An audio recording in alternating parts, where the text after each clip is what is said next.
Hi guys, it's Karen and Sasha again today. We have another game for you, Karate Chop. Hi-ya! Yes, you heard me. Hi-ya! Karate Chop.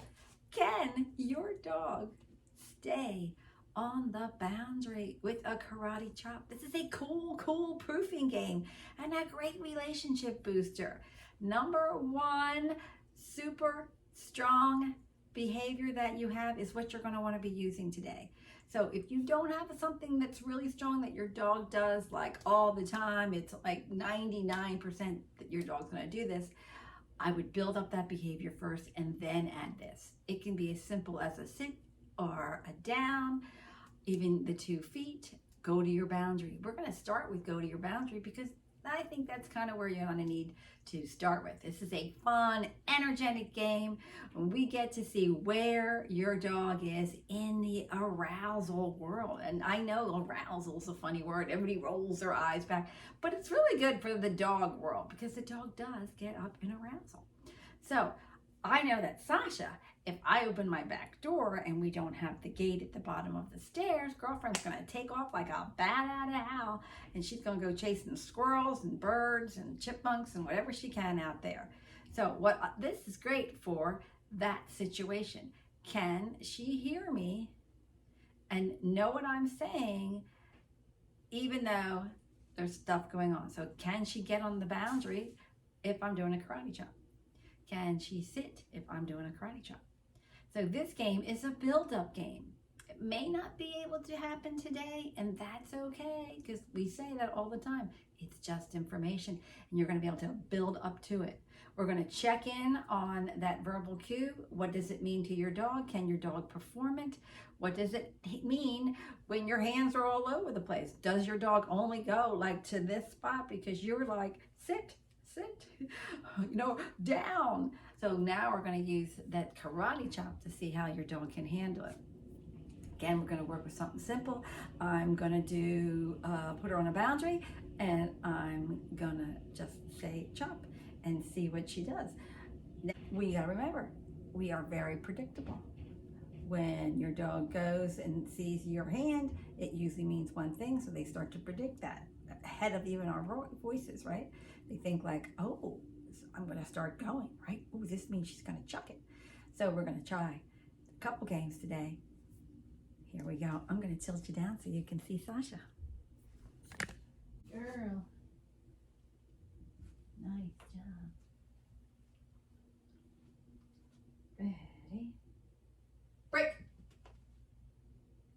Oh, let's see, she started to go. All right, let's try that again.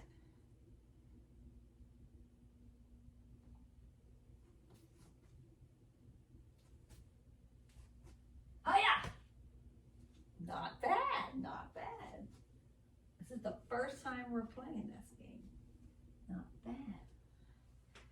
Could come farther away. Hiya! Woo!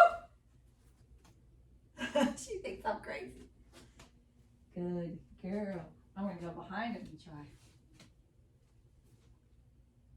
Oh, that was a little harder.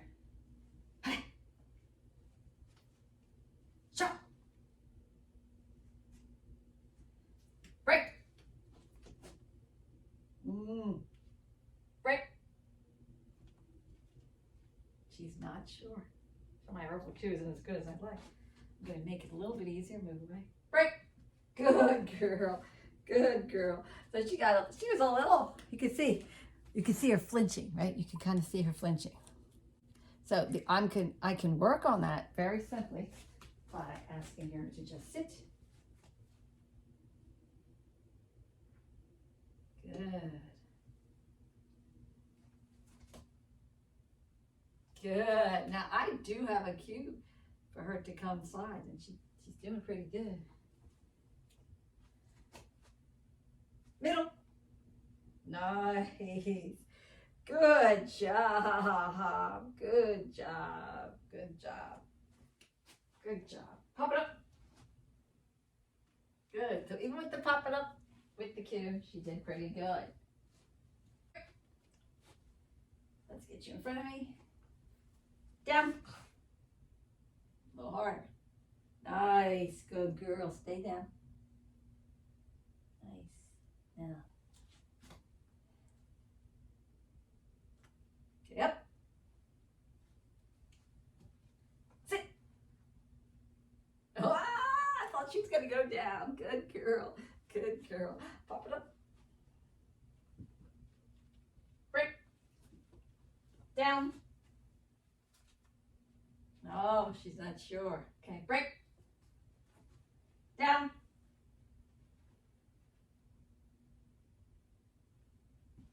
Okay, so I have a little trouble. Okay, break.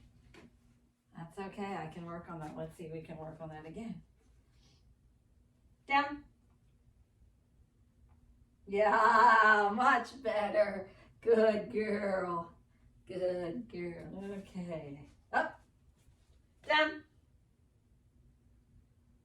Okay. So she's getting it, but she's not snapping. Here we go. Pop it up. Pop it up. Okay. Oops, you get that. Let's just see. So very interesting. You can see she is doing it, but she is struggling. Like she's sitting and then she's thinking about it and then she's getting down. It's not a really snap decision. She's struggling to get that other decision, but say middle. Ready? Middle. So she spun first, okay? That's not what we want. Let's try it again. Ready? Middle. So she is struggling. But I don't want to get her upset, so we're just going to try it one more time. Pop it up. Pop it up. Break. Middle. There we go. If I do my hand a little less, she got it. So I might try that again. Middle. Yeah, good girl. I'm going to jackpot that. Good girl. Good job. So there we can see I had to take a step back. She couldn't get the full one when I did that. She did the spin first and then went in middle.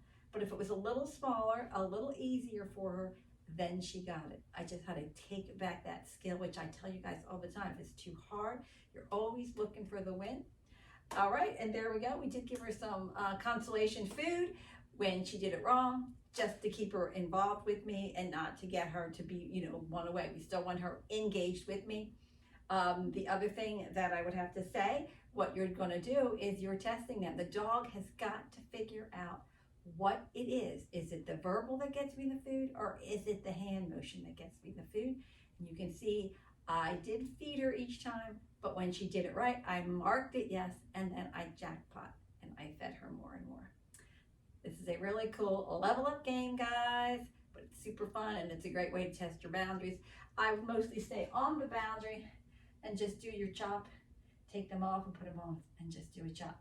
You can test your sit and your down. You can see I did it with just testing her right here in like the 12 o'clock position.